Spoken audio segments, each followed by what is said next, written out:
The Thanksgiving cottage. The first time my son-in-law called me a sweet old guy who doesn't really understand money, he was standing 10 feet from a lake house my late wife and I had paid off 22 years earlier. The second time, he said it at Thanksgiving in front of his parents, my daughter, and a folder that already had a real estate agent's name printed across the top. His mother slid the folder toward Bethany and said, "It's time to stop treating your mother's house like a shrine and start using it for your actual family." My daughter looked at me because she thought I had already agreed. I looked at her because Preston had told me she was the one who wanted to sell. Neither of us had. The room went silent. Then Preston's father said, "Gordon, with respect, this is bigger than sentiment. Preston is building something. Bethany has to decide whether she wants to be a wife or a museum curator." My wife, Marion, had been dead for 6 years. That cottage was the last place she had ever danced with our daughter. I had driven 3 hours to Thanksgiving in an old Ford Ranger because Preston once told his friends I was basically retired maintenance.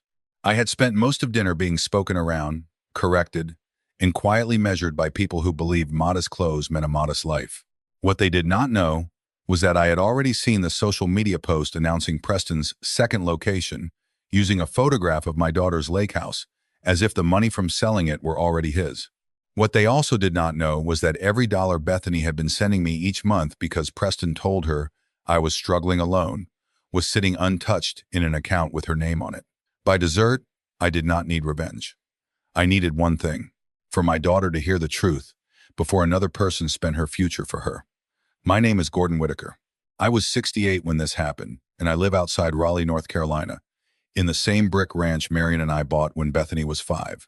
I drive a 2008 Ford Ranger with a stubborn tailgate, wear work shirts because they have useful pockets, and still keep a toolbox behind the seat. People often read that simplicity as failure. I never corrected them. For 37 years, I worked in commercial refrigeration.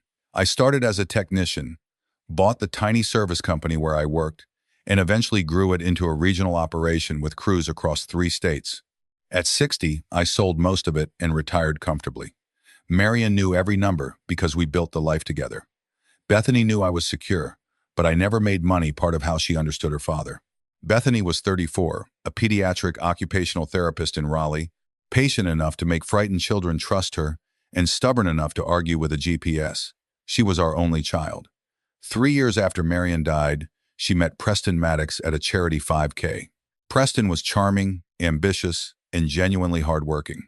He owned an upscale recovery and fitness studio in Cary, and his first location was doing well. His parents, Howard and Celeste, reinforced his belief that success should always look expensive. Howard had spent his career in private banking. Celeste had designed luxury homes. They lived outside Chapel Hill in a gated neighborhood where even the hedges looked supervised. The first time I met them, Howard called refrigeration honest work, while Celeste asked whether retirement was manageable on a trade income. Bethany corrected her that I had owned the company. Celeste simply smiled and asked whether I still fixed things for neighbors to stay useful. I laughed. Preston married Bethany 18 months later. I paid for the rehearsal dinner and quietly gave them $40,000 toward their townhouse. At the wedding, Howard toasted Preston for building a life strong enough to provide for a family. I let him enjoy the sentence. The lake house belonged emotionally to Marion more than anything else we owned. It sat on a wooded cove at Lake Lure, a small cedar cottage with a screened porch and a dock that leaned left, no matter how often I repaired it. Bethany learned to swim there. Marion once painted the kitchen cabinets yellow, hated them, and repainted them blue. During the final summer of her life, after cancer had taken most of her strength, she made Bethany dance with her on the porch because she refused to let being sick make her boring. After Marion died, I gave the cottage to Bethany because Marion wanted our daughter to have one place in the world that did not depend on a husband, a job, or somebody else's approval. Preston loved the place until his first studio began growing, and he started planning a much larger second location. Bethany was proud of him, but nervous about the cost. One Saturday at the cottage, she admitted Preston had floated the idea of selling it. "Do you want to sell?" I asked. "No." "Then there's your answer. Everything has a price. That doesn't mean everything is for sale." The first sign Preston was telling a different story came at a summer fundraiser for his studio. He introduced me as Bethany's retired father and, before I could explain my work, told an investor I had been on the maintenance side of food service. Later, I heard him in a hallway say, Gordon's a sweet old guy, but Bethany already helps him out. He had a small service business years ago. That bothered me far more than being mistaken for a repairman. Bethany did send me $700 a month, but I had repeatedly told her I did not need it. She started after Marion died because sending something made her feel useful while we were both grieving. I put every dollar into a savings account labeled Bethany and never touched it. By then, the balance was over $28,000. Preston had turned her affection into evidence that I depended on them. I considered confronting him, then decided I needed facts rather than wounded pride. Over the next few months, Preston's second location talk became more urgent. He and Howard toured buildings. Celeste showed Bethany design boards at Sunday brunch. Bethany kept saying they had not decided. Preston started saying, "when we open," instead of "if we open." One evening he called me directly. "Gordon, I wanted to ask man to man how you feel about Bethany eventually selling Lake Lure." I said, "Ask Bethany." "I have. She's emotional about it." "It's hers." "I know, but you're the emotional center of it." "Marion was." He paused. "Sure. I just think sometimes people need permission to move forward." "From whom?" "From the past, I guess." That answer told me more than he intended. If Bethany tells me she wants to sell, I'll support her decision. "So you're not against it?" "Those are not the same sentence." He laughed as though I were being difficult. "Fair enough." A week later, Bethany called and said, "Thanks for not being upset about the cabin." I put down my coffee. "Why would I be upset? Preston said he talked to you, and you thought selling might be healthy for me. There are moments when a lie is so clean, you almost admire the efficiency." "I did not say that." Silence. "What did you say?" "I said if you tell me you want to sell, I'll support you." "He told me you said Mom wouldn't want me clinging to it." "Bethany, I would never put words in your mother's mouth to help someone sell her house." Another silence, longer. "Okay. Do you want me to come over?" "No. I need to talk to my husband." She did not call me for 3 days. When she finally did, she said Preston claimed he had misunderstood. She wanted to believe him. I wanted her to make her own choice. "Then watch what he does next," I said. Thanksgiving invitations arrived 2 weeks later. Howard and Celeste were hosting both families. Bethany sounded tense when she called. "Please come. Were you worried I wouldn't?" "I don't know what I'm worried about lately." That sentence changed my answer from yes to absolutely. 2 days before Thanksgiving, Preston called me. "Quick heads up, Gordon. My parents are pretty formal. Maybe wear a jacket? I know you're casual." I looked at the flannel shirt hanging over my chair. "I own a jacket." "I know. I just don't want anyone feeling awkward." "Who would feel awkward?" "Forget it. See you Thursday."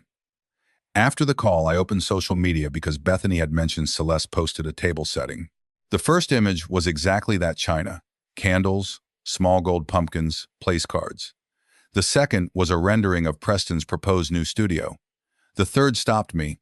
It was a photograph of the Lake Lure cottage taken from the dock. Across the image, Celeste had added text.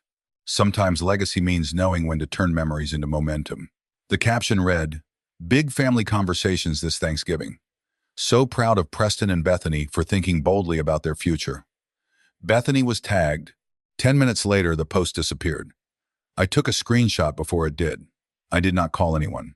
Thursday morning, I wore dark slacks, a clean flannel shirt, and the brown boots Marion always said made me look ready to inspect a water heater. The Maddox house looked like a magazine spread about people who owned too many pillows. Celeste noticed my old Ranger, then said I was wonderfully loyal to old things. "Sometimes they're worth keeping," I answered. Bethany hugged me in the foyer and looked exhausted. Dinner was polite in the exhausting way. A room becomes polite when everyone has already decided who matters most. Howard praised Preston for taking risks. Celeste told Bethany she was lucky to have a husband thinking 10 years ahead, then called Bethany's work on a new therapy clinic sweet. When she turned to me, she asked whether Bethany still helped keep an eye on me. Preston said, "Beth just helps with a few things." Celeste replied that good daughters made sure aging parents did not become burdens. Bethany said sharply, "Dad is not a burden." Howard then explained why retirement communities could be practical at my age. I told him I liked my house. For nearly 2 hours, they showed me exactly who they believed I was. Pleasant, limited, dependent, sentimental, and safely beneath the decisions they considered important. Celeste brought out pumpkin cheesecake. Howard poured coffee. Preston cleared his throat. Bethany closed her eyes briefly. That was when I knew she had been expecting something, just not what. Howard reached beside his chair and placed a cream-colored folder on the table. Before everyone scatters, he said, we thought it would be good to talk through the next chapter. Bethany looked at Preston. What is that?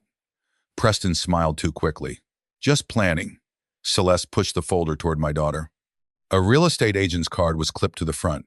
Beneath it was a printed valuation range for the Lake Lure cottage. We had someone take a preliminary look at comparable properties, Celeste said. Bethany did not touch the folder.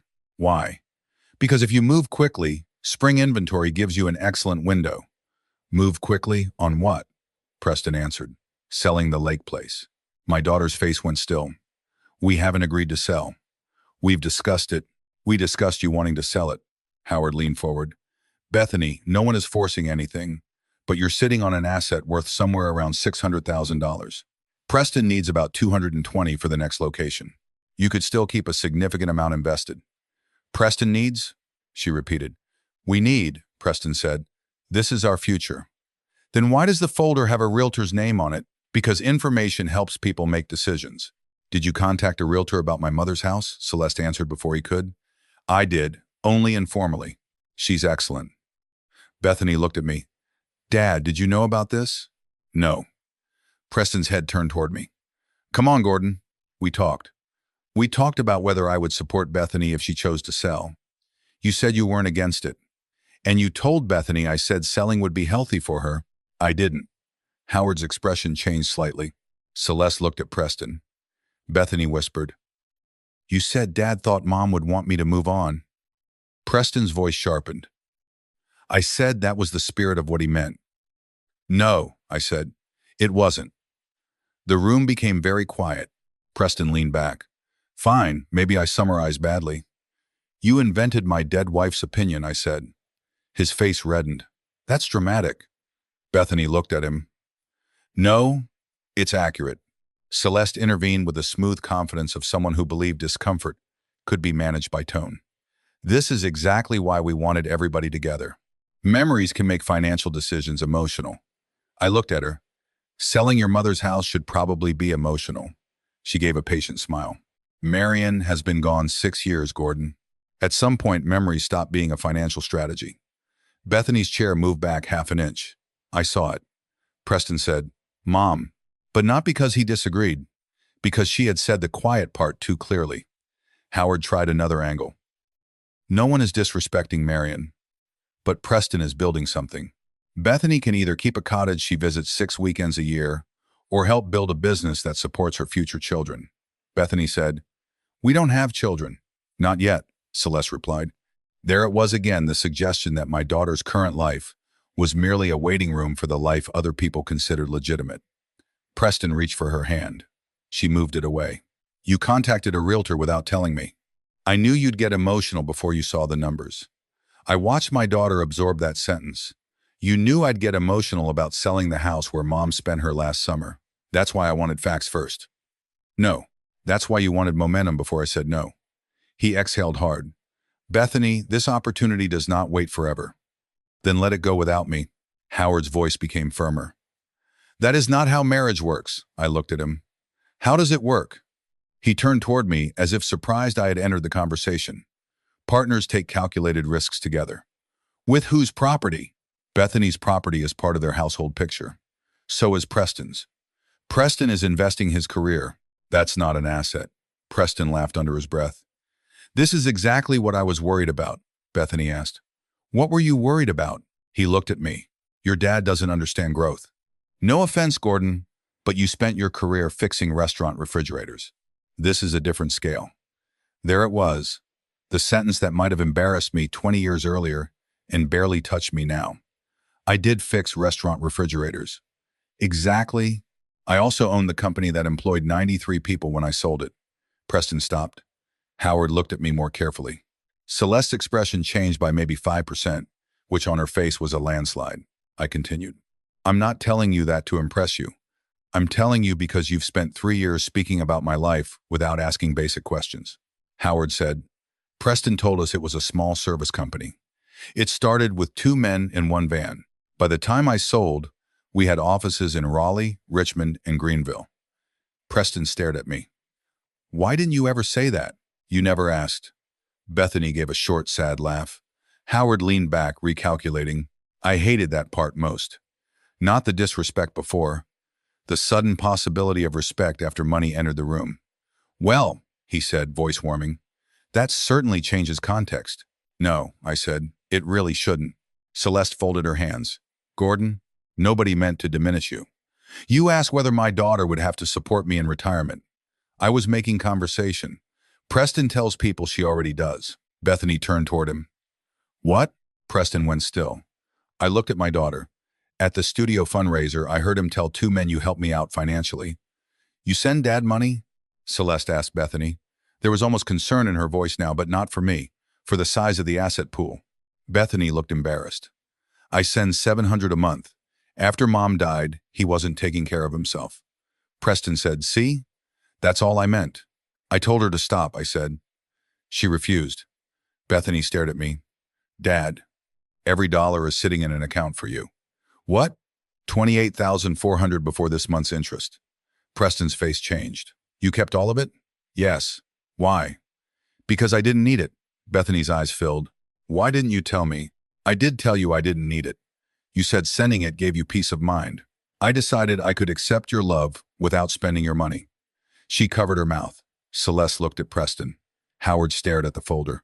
The room had become something different now. Not because I was richer than they thought, because the story Preston had used to arrange everyone's roles was falling apart. He was the provider. Bethany was the supportive wife. I was the aging father who already consumed some of her resources, making the lake house seem like idle inheritance instead of personal security. I reached into my jacket pocket and took out my phone. There's one more thing Bethany should see. I opened Celeste's deleted Thanksgiving post and placed it beside the folder. Sometimes legacy means knowing when to turn memories into momentum. Bethany read the caption. Then she looked at Celeste. You posted my mother's house? Celeste's composure slipped. It was inspirational. I deleted it. Because I texted Preston asking what it meant. Howard said quietly. Everyone turned toward him. Preston looked startled. You saw it? Of course I saw it. Howard's voice had lost some certainty. I told your mother it was premature. Celeste said, you also said the sale made sense. The sale makes financial sense if Bethany wants it. That if was late, but it existed. Preston pushed his chair back. This is ridiculous. We're letting sentiment kill a real opportunity. Bethany looked at him. Whose opportunity? Ours. Then why have I spent 6 months saying I don't want the second location yet? Because you're scared. Maybe I'm informed. You don't know this business. And you don't know pediatric therapy. I don't use that as permission to sell your equipment. His jaw tightened. The cottage is not producing anything. I watched Bethany go very still. It produces something for me. Memories don't pay bills. Neither does a second location that needs my dead mother's house to open. Howard whispered, Bethany. She turned toward him. Would you sell this house to fund Preston's studio? Howard looked genuinely offended. This is our primary residence. Would you borrow against it? At our age, that would be irresponsible. Bethany nodded. Exactly. Celeste said, that's completely different. Why? Because this is our retirement. Bethany looked at Preston. And the cottage is mine. Nobody had an answer that did not expose the hierarchy. Their house was security. Her house was capital. Their memories were legacy. Hers were sentiment. Their caution was wisdom. Hers was fear. I did not need to say any of that because I could see my daughter saying it to herself. Preston stood. I can't believe we're doing this in front of everybody. Bethany laughed without humor. You brought a realtor folder to Thanksgiving. He looked at me. This is what you wanted, right? You never liked me. I thought about that carefully. I liked you when my daughter was happy. His face changed. And now? Now I think you've spent too much time deciding what everyone else should sacrifice for your confidence. He took a step toward the table. You think because you sold some service company you understand my business? No. I think I understand my daughter. You don't live with her. Correct. You don't know how anxious she gets, how hard it is to get her to move forward. Bethany stood. Stop describing me like a problem you manage. I'm trying to build us a life. We already have one, a townhouse and a lake cabin. A marriage, jobs, friends, a life. That's not enough for me. The sentence left his mouth before he could soften it. Bethany flinched. Preston tried again. I mean, I want more for us. No, she said quietly. You want more. And you keep turning my reluctance into a defect because that makes your wanting sound like leadership. I had never been prouder of her and never more heartbroken that she needed to say it. Celeste started crying. This family dinner has become cruel. Bethany looked at her. You contacted someone to sell my mother's house without my permission. I was trying to help. Then why didn't you tell me? Because Preston said you were sensitive. My daughter closed her eyes. Howard put both palms on the table. Enough. For the first time that night, he sounded tired instead of authoritative. He looked at Preston. Did Bethany ever agree to fund the expansion with the cottage? Preston did not answer. Son, she said we could discuss options. That's not what I asked. Preston's silence answered. Howard sat back. Celeste whispered his name. He ignored her. You told me the cottage sale was basically decided, Preston said. I thought it would be once everyone understood the numbers. You brought us into your marriage to create pressure. Howard sounded almost surprised by his own conclusion. I do not give Howard a medal for realizing late what should have been obvious early. But accountability sometimes begins with someone hearing their own role out loud. Preston said, I needed support. So did your wife, I said. He looked at me with open anger. Stay out of it, Bethany said. No, Dad stays. Preston stared at her. What? You've spent months speaking to him about me and speaking to me about him. Tonight he stays in the conversation. She picked up the folder and pushed it back toward Celeste. The cottage is not for sale. Preston's face hardened. Then the second location may die. Then it dies. You don't mean that? I do. After everything I've built? If what you built requires me to surrender something I said no to keeping, then you didn't build enough. The room went silent again. Preston looked around as though expecting someone to rescue the plan. Nobody did. That was the real end of Thanksgiving. Not a dramatic walkout, not shattered glass. A man discovering the pressure only worked while everyone agreed to apply it. Bethany took her coat. I asked if she wanted me to drive her. She nodded. Preston said, You're leaving with him? She turned. Yes. That's childish. Maybe. I need somewhere tonight where no one is preparing a sales packet for my grief. Celeste gasped at the word grief. Howard stared at his coffee. I helped Bethany into my old truck. She cried before I finished backing out of the driveway. The crying came from somewhere so deep that for the first 10 minutes I did not speak. Finally she said, How long did you know he was lying? I knew he distorted our conversation. I did not know about the realtor until tonight. Why didn't you tell me about what he said at the fundraiser? Because I didn't want you to feel like you had to defend your marriage to me. I wish you had. Me too. That admission mattered. Parents can make mistakes while trying not to interfere. Silence can become permission if the wrong person is filling the empty space. Bethany asked about the money she had sent me. I told her the truth. The account existed. Every transfer was there. She started crying harder. I thought you needed me. I do need you, not financially. Those are different things. She laughed through tears. Preston said you were proud and wouldn't admit things were tight. Preston apparently enjoyed narrating all of us. Why didn't you stop the transfer? Because after your mother died, you were grieving too. Sending it gave you something concrete to do. I kept telling myself I'd give it back when you needed it. I need it now. Then it's yours. Not for the studio. I know. She leaned her head against the window. I feel stupid. Don't. Dad, trusting your husband is not stupidity. Using that trust against you is his responsibility. She stayed at my house for 9 days. Preston's messages moved from anger to apology, but the apologies kept avoiding the actual betrayal. I'm sorry dinner became a mess. I'm sorry Mom posted the cabin. I'm sorry you felt cornered. Bethany finally asked him directly whether he had told me she wanted to sell when he knew she did not, and whether he had told her I thought Marion would want her to let the cottage go. His answer was that he had been trying to help both of us move forward. She stopped replying. Celeste then posted a Thanksgiving photograph without Bethany and captioned it, Sometimes the hardest thing is watching someone you love choose the past over the future. Bethany blocked her. Howard called me separately and admitted he should never have participated in the pressure. He also told me something Preston had hidden. Howard had refused to risk his own retirement money on the second location until the first studio showed another year of stable results. So he wanted Bethany's cottage because you wouldn't risk your own capital, I said. Howard was quiet before admitting, Yes, A week later, Bethany met Preston alone.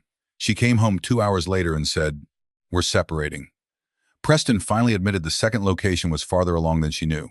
He had placed a deposit on a space and made vendor commitments based on the expectation that family money would arrive after Thanksgiving.